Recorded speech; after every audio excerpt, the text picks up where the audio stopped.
Nobody becomes wealthy by accident.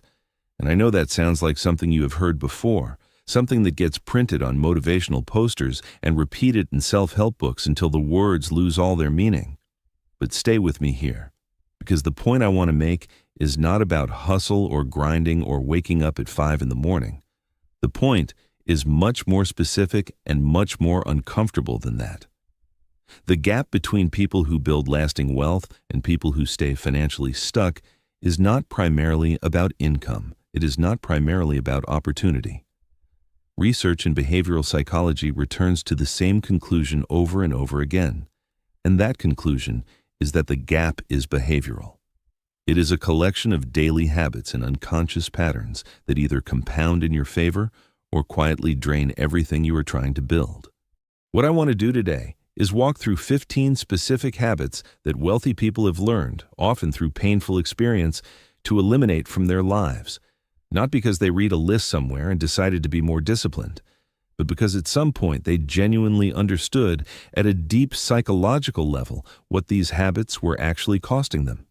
And that understanding changed their behavior permanently.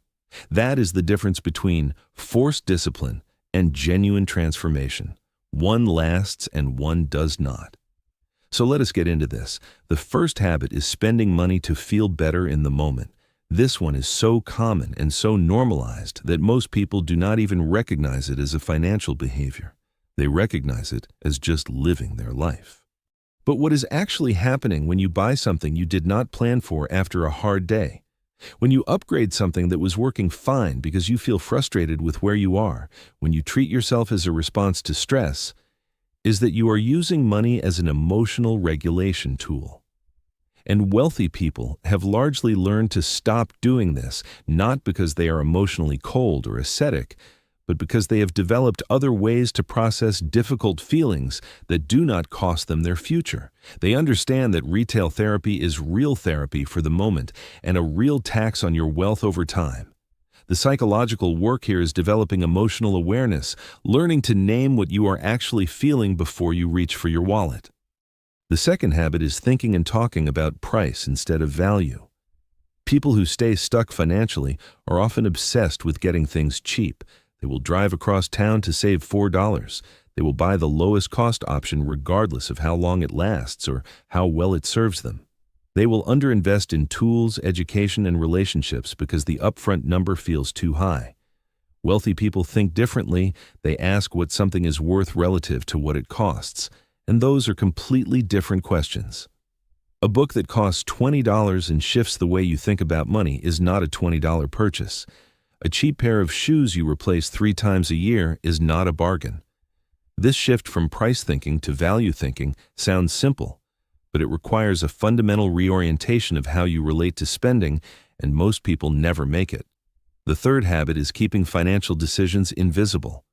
A remarkable number of people make significant financial decisions without ever writing anything down, without tracking anything, without looking directly at the full picture of where their money goes. And there is a psychology to this avoidance. Looking at the numbers feels threatening. It can trigger shame, anxiety, a sense of being out of control, so people keep things vague, and vagueness is extraordinarily expensive. Wealthy people tend to have a very clear and direct relationship with their numbers, not because they love spreadsheets, but because they have learned that clarity, even uncomfortable clarity, always puts you in a better position than comfortable confusion. You cannot make good decisions with money you cannot see clearly. The fourth habit is the comparison that goes in the wrong direction. There is a specific kind of social comparison that is financially devastating, and it is the kind where you are constantly measuring yourself against people who appear to have more. Your neighbor's car, your colleague's vacation, the lifestyle you see on social media.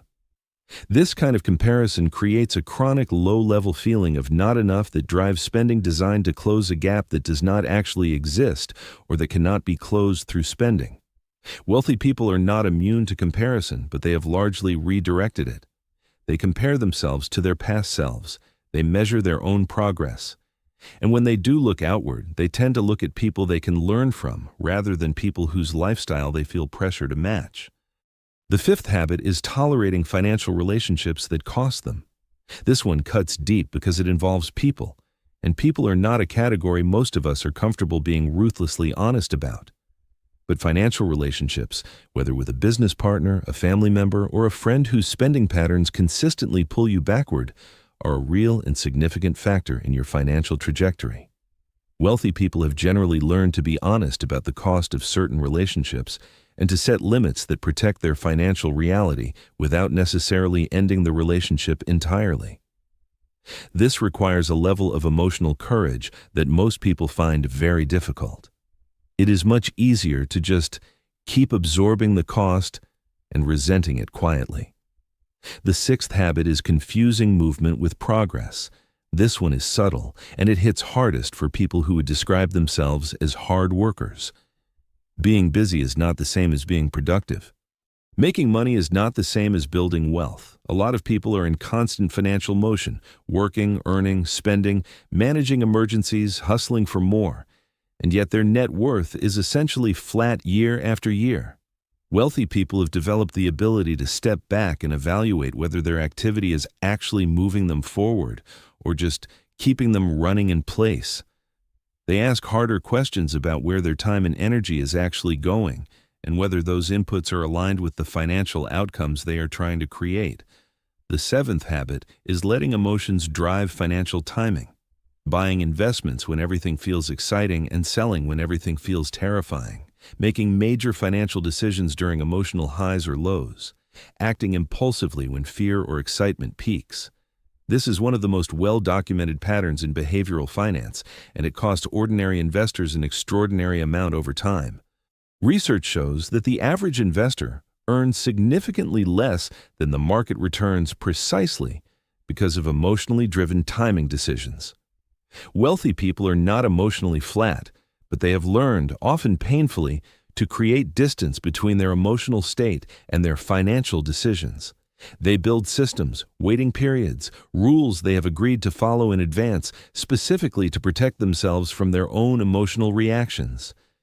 The eighth habit is neglecting the relationship between health and wealth. This connection is real and it is profound. Poor sleep impairs judgment and increases impulsive decision-making. Chronic stress narrows cognitive focus in ways that make long-term planning genuinely harder. Physical health problems drain financial resources and time in ways that compound over years. Wealthy people who sustain their wealth over long periods consistently prioritize their physical and mental health not as a luxury but as a foundational financial decision. Your ability to think clearly, maintain energy, sustain relationships, and make good decisions under pressure is directly tied to how well you take care of your body and mind. Ignoring this is a financial choice, even if it does not feel like one. The ninth habit is learning without implementing. There is a particular kind of person who is always consuming financial content, reading books, watching videos, taking courses, understanding concepts deeply, and yet their financial life barely changes. The acquisition of knowledge has become a substitute for the discomfort of action. This is a psychological pattern rooted in the same fear of failure and the same need for control that we talked about in other videos on this channel. Wealthy people have generally learned that imperfect action creates more real-world data and more actual growth than perfect preparation ever could. They have a bias toward implementation, toward trying things, failing at a manageable scale, adjusting and moving forward. The gap between knowing and doing is not an information gap. It is an emotional one. The 10th habit is defining wealth by income alone. People who stay financially stuck often organize their entire financial thinking around earning more. If I just made more money, everything would be different. And while income matters, the research is clear that income alone does not determine wealth. There are people earning $50,000 a year who are quietly building substantial net worth. There are people earning $200,000 a year who are one bad month away from financial crisis. Wealthy people understand that what you keep, what you invest, and what you build over time matters infinitely more than what you earn. This shifts the focus from the income statement to the balance sheet, from what comes in to what accumulates, and that is a fundamentally different and more powerful way to think about financial progress. The 11th habit is treating financial education as something they already have enough of. One of the most consistent patterns among people who build and sustain wealth is that they never stop learning about money. Not because they are insecure, but because they understand that financial literacy is not a destination. Markets change, tax laws change, new vehicles for building wealth emerge. Psychological patterns that were costing them money become visible only after further learning and reflection. The willingness to stay curious, to admit you do not know something, to seek out better information than you currently have, is a trait that compounds financially just like interest does. The person who decides they already know enough is the person who stops growing. The 12th habit is confusing credit access with financial security. This is a dangerous one, and it is incredibly common. People who have access to a certain amount of credit begin to feel financially secure in a way that is completely disconnected from their actual net worth. They feel like they have a cushion, a backup, a resource, and they make spending decisions based on that feeling rather than based on their actual financial position. Wealthy people understand the difference between liquidity they own and liquidity they owe with interest. They use credit deliberately as a tool, not as a psychological security blanket that quietly costs them a percentage of every dollar they ever earn. The 13th habit is having no relationship with discomfort. This one is psychological at its core. Building wealth requires tolerating discomfort consistently. The discomfort of spending less than you earn when spending more would feel better right now. The discomfort of watching an investment drop in value without panicking. The discomfort of saying no to things you could technically afford. The discomfort of delaying gratification in a culture that is engineered to make immediate gratification feel not just normal, but necessary. People who cannot tolerate discomfort will consistently make financial decisions that relieve the discomfort of the moment at the cost of their future. Wealthy people have not necessarily eliminated their discomfort response, but they have developed a relationship with it that allows them to act through it rather than being controlled by it. The 14th habit is making financial decisions based on identity rather than strategy. This one is particularly interesting from a behavioral psychology perspective. A lot of people make financial decisions, particularly around spending, as a way of expressing who they are or who they want to be seen as. The car that signals success, the neighborhood that signals arrival, the possessions that signal a certain level. This is identity spending, and it is one of the most expensive habits that exists because it is powered by an emotional need that money can never fully satisfy. Wealthy people are not immune to identity expression through spending, but the most financially sophisticated ones have developed enough self-awareness to distinguish between purchases that genuinely align with their values and purchases that are fundamentally about managing how they are perceived. That distinction saves them enormous amounts of money over a lifetime. The 15th habit, and in some ways the most important one, is expecting results without changing the system. This is the habit that underlies all the others. It is the belief that if you just try harder within the same patterns, something will eventually be different. That motivation alone, that willpower alone, that wanting it badly enough will eventually overcome the structural habits and beliefs that are producing your current results. Wealthy people have generally gone through a process, sometimes gradual and sometimes sudden, of recognizing that trying harder within a broken system just produces exhausted, harder trying. Real change required changing the system itself. The habits, the beliefs, the environment, the relationships, the way they were spending their attention and their time. And that kind of systemic change required something deeper than discipline. It required genuine self-awareness and the willingness to act on what that self-awareness revealed.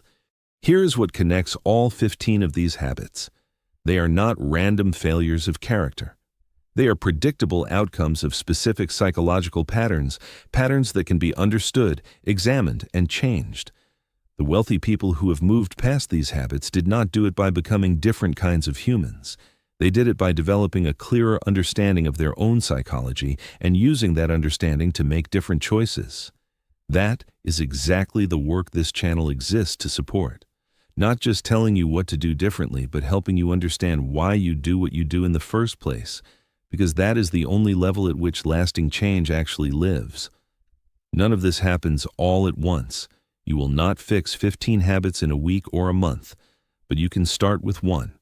You can pick the habit on this list that lands the hardest, the one that you recognized most clearly in yourself, and you can start there. Not with judgment, not with a harsh discipline plan that burns out in 2 weeks, but with genuine curiosity about what that habit is doing for you and what it is costing you. That curiosity is where transformation actually begins. If this resonated with you, if something in this list made you stop and think or made something click that had not clicked before, I really hope you stay connected to this work. Subscribe to this channel if you have not yet, because we go deep into exactly this territory every single time: the behavioral patterns, the psychological roots, the real inner shifts that change financial outcomes. There are other videos here that will take you further into understanding your own relationship with money in ways that most financial content never touches. You are already doing the right thing just by paying attention to this level of the conversation. Come back, keep going, and know that everyone here is doing this work alongside you. You are not alone in any of it.